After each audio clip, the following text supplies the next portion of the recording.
ಶಬರಿಮಲೆಗೆ ಅಯ್ಯಪ್ಪ ಭಕ್ತರ ದಂಡೆ ಹರಿದು ಬಂದಿದೆ. ಡಿಸೆಂಬರ್ 30ರಿಂದ ಮಕರ ಜ್ಯೋತಿ ಮಹೋತ್ಸವ ಆರಂಭಗೊಂಡಿದ್ದು ಜನವರಿ 19ರವರೆಗೆ ಅಯ್ಯಪ್ಪ ಸ್ವಾಮಿಯ ದರ್ಶನಕ್ಕೆ ಭಕ್ತರಿಗೆ ಅವಕಾಶ ಕಲ್ಪಿಸಲಾಗಿದೆ. ಈ ಬಾರಿಯ ಮಕರ ಜ್ಯೋತಿ ಮಹೋತ್ಸವದಲ್ಲಿ 52 ಲಕ್ಷಕ್ಕೂ ಅಧಿಕ ಭಕ್ತರು ಆಗಮಿಸಿದ್ದು 435 ಕೋಟಿ ರೂಪಾಯಿ ಆದಾಯ ಗಳಿಸುವ ಮೂಲಕ ಇತಿಹಾಸ ಸೃಷ್ಟಿಯಾಗಿದೆ.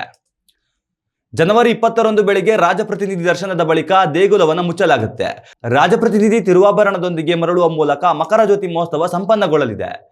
ಇದೇ ಮೊದಲ ಬಾರಿಗೆ ಶಬರಿಮಲೆ ಅಯ್ಯಪ್ಪ ಸ್ವಾಮಿ ದರ್ಶನಕ್ಕೆ ದಾಖಲೆಯ ಸಂಖ್ಯೆಯಲ್ಲಿ ಭಕ್ತರು ಆಗಮಿಸಿದ್ದಾರೆ. ಮಕರ ಜ್ಯೋತಿ ಮಹೋತ್ಸವದಲ್ಲಿ 20 ಲಕ್ಷಕ್ಕೂ ಅಧಿಕ ಭಕ್ತರು ಅನ್ನಪ್ರಸಾದ ಸ್ವೀಕಾರ ಮಾಡುವುದು ವಿಶೇಷ. ಶಬರಿಮಲೆಯಲ್ಲಿಂದು ರಂಗವಲ್ಲಿ ರಚನೆ ಬಳಿಕ ಶರಂಗುತ್ತಿಗೆ ಮೆರವಣಿಗೆ ಹಾಗೂ ಅಲ್ಲಿನಾಯನವಿಟ್ಟು ಇಳಿ ಚರುವಳಿ ನಡೆಯಲಿದೆ.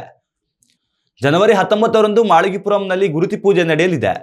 ಮಕರ ಜ್ಯೋತಿ ಮಹೋತ್ಸವದ ವೇಳೆ ಕಾಡಿನೊಳಗೆ ಹೋಗುವ ತನ್ನ ಕಾವಲುಗಾರರಾದ ಮಲ್ಯದೇವತೆ ಮತ್ತು ಭೂತಗಣಗಳನ್ನ ಅಯ್ಯಪ್ಪ ಸನ್ನಿಧಾನಕ್ಕೆ ಕರೆತರುವ ಪರಿಕಲ್ಪನೆಯಲ್ಲಿ ಶರಂಗುತ್ತಿಗೆಯಿಂದ ದೀವಟಿಕೆ ವಾದ್ಯ ಮೇಳಗಳಿಲ್ಲದೆ ಮೌನವಾಗಿ ಮೆರವಣಿಗೆ ಮೂಲಕ ಬಂದು ಮಣಿಮಂಟಪದಲ್ಲಿ ರಚಿಸಲಾದ ರಂಗೋಲಿಯನ್ನು ಅಳಿಸಲಾಗುತ್ತೆ. ಉತ್ತಮ ಸಂಸ್ಕಾರಯುತ ಶಿಕ್ಷಣದೊಂದಿಗೆ VSS English medium CBSE school Udupi Muddur.